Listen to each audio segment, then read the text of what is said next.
Kamu sudah kenal guru BK belum? Halo, Bu Rami di sini. Mungkin ada pertanyaan ya, apa sih BK itu? Apa sih tugasnya guru BK? Kenapa harus ada guru BK ya di sekolah? Nah, di video ini Ibu akan jelaskan tentang apa itu BK, apa aja peran dan tugas guru BK di sekolah. Disimak ya. Yang pertama, Ibu akan bahas mengenai pengertian BK atau bimbingan dan konseling dulu. Jadi, bimbingan dan konseling itu adalah layanan bantuan untuk peserta didik, yaitu kamu, yang bisa diberikan secara individu atau kelompok, kemudian bisa juga diberikan di kelas, bisa disebut dengan bimbingan klasikal. Jika kelasnya lebih besar atau gabungan beberapa kelas, itu disebut dengan bimbingan lintas kelas atau kelas besar.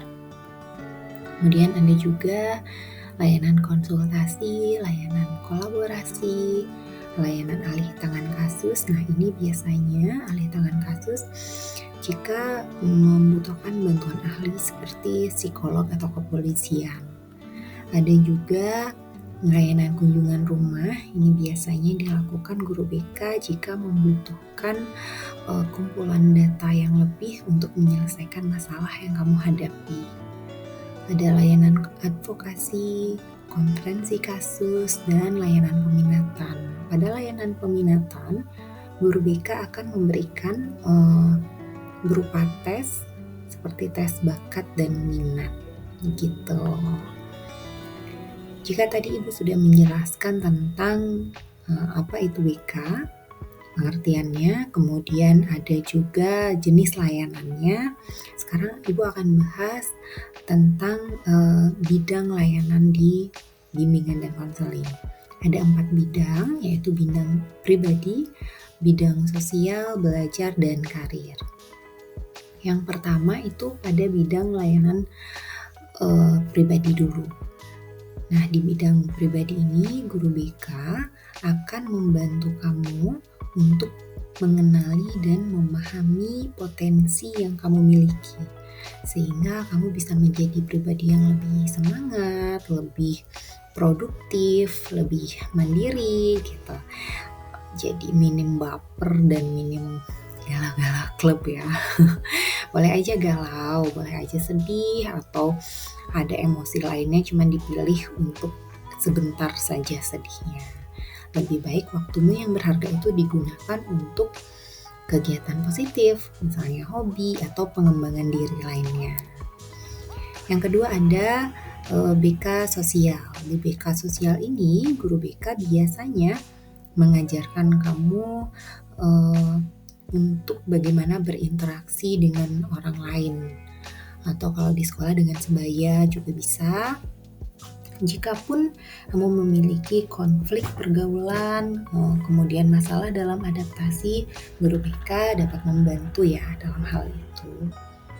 Yang ketiga ada BK belajar. Nah, pada BK belajar ini, guru BK juga akan membantu kamu untuk mengetahui adakah kendala dalam belajarmu, apa sudah tepat atau belum gaya belajar yang kamu lakukan di sekolah, begitu. Jadi jika ada masalah dalam belajar, bisa juga didiskusikan dengan guru BK. Karena pada BK belajar ini, biasanya guru BK itu membantu kamu untuk bagaimana cara kamu mengoptimalkan kebiasaan belajar yang baik, sehingga kamu bisa mengembangkan rasa ingin tahu, mengembangkan penasarannya kenapa harus belajar beberapa mapel mungkin yang kamu sukai, begitu. Sehingga tujuannya nanti kamu akan termotivasi untuk berprestasi. Dan yang terakhir itu ada layanan BK Karir. Nah, di layanan BK Karir ini, guru BK akan membantu kamu untuk merencanakan karir di masa depan.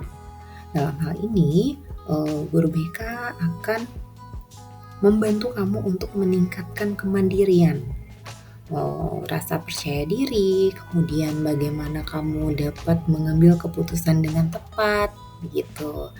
Ada juga Yang paling penting juga dalam BK Karir ini, kamu diajarkan untuk bagaimana mengetahui, memahami, melatih dan mengembangkan bakat dan minat yang kamu miliki sehingga dapat terasah dengan optimal. Gitu. Bukan berarti, kamu mesti ada masalah dulu nih baru datang ke BK, enggak ya. Karena seperti, kata BK itu yang terdiri dari kata bimbingan dan konseling, di mana bimbingan itu artinya pencegahan, jadi upaya pencegahan masalah yang sekiranya akan terjadi. Kalaupun ada masalah yang sudah terjadi, sudah terlanjur terjadi masalah itu, kita akan tuntaskan masalahnya, cari solusinya dengan melakukan layanan konseling. Itu sebab disebut bimbingan dan konseling. Jadi ada upaya pencegahan dan upaya pengentasan atau kuratif. Begitu. Jadi sudah mulai kenal ya apa itu BK dan fungsinya apa aja, bidang BK itu apa aja, tujuannya juga sudah mulai paham. Kita lanjut lagi. Sekarang Ibu akan bahas tentang peran dari guru BK. Ya, perannya adalah membimbing peserta didik, yaitu kamu, untuk bagaimana kamu bisa mengenali dirimu, memahami dirimu dengan baik, kemudian memfasilitasi perkembanganmu. Perkembangan yang tadi, yang ada pribadinya bagaimana, kemudian kondisi sosialmu, adakah kendala dalam belajarmu gitu. Jadi perkembangan pada pribadi, sosial, belajar, dan karir. Serta bagaimana kamu menyesuaikan diri, kemudian juga mengembangkan potensi dan minat yang kamu miliki itu secara optimal. Itu nanti bisa dibantu oleh guru BK. Gitu. Karena guru BK dapat menjaga rahasia kamu dengan baik. Dalam melaksanakan tugas, guru BK itu punya kode etik kerahasiaan. Jadi, apapun yang kamu ceritakan di BK itu aman semuanya, rahasianya dapat terjaga. Begitu. Jadi, sekarang sudah mulai jelas ya apa itu BK, apa itu bidang layanan di BK, kemudian apa saja tugas guru BK. Sudah mulai paham dan jelas ya sekarang. Ingat, guru BK ada untuk kamu, jadi ayo berbagi cerita, ditunggu ya. Terima kasih buat kamu yang sudah nonton video ini sampai habis. Sampai bertemu lagi.